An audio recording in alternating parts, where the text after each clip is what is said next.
Hello mga ate mga kuya, it's me, Norman, taga Bulan. Nakikita niyo ba kung nasaan ako mga ate mga kuya?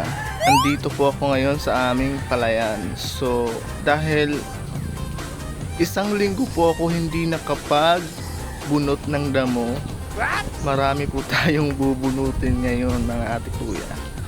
So, ito po yung bubunutin natin. Oh, dami na oh. Isang linggo lang ha, hindi ako bunot ng damo. Ganyan na sila karami, ganyan tataas. O ayan. So ano pang hinihintay natin? Samahan niyo ako, tara.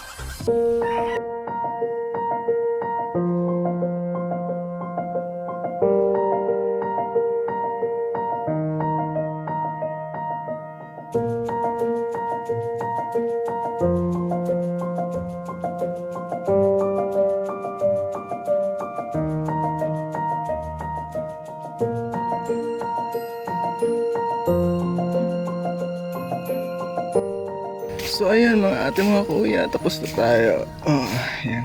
Dito hindi po na natin tinanggalan ng damo kasi may mga kamote po dyan. So ayan po. Ang sarap tingnan kapag malinis yung taniman. Diba? Ayan yung saging. Ayan yung saging. Ayun. Mga 9 months yan, may bunga na yan. Wow! So ito nga yung tanim ni Mamang Saging. Tuwang-tuwa si Mama kasi 9 months na to. Ito, yan, ito. 9 months na yan. Sabay-sabay yan tinanim. Ayan. Ang tataba, no?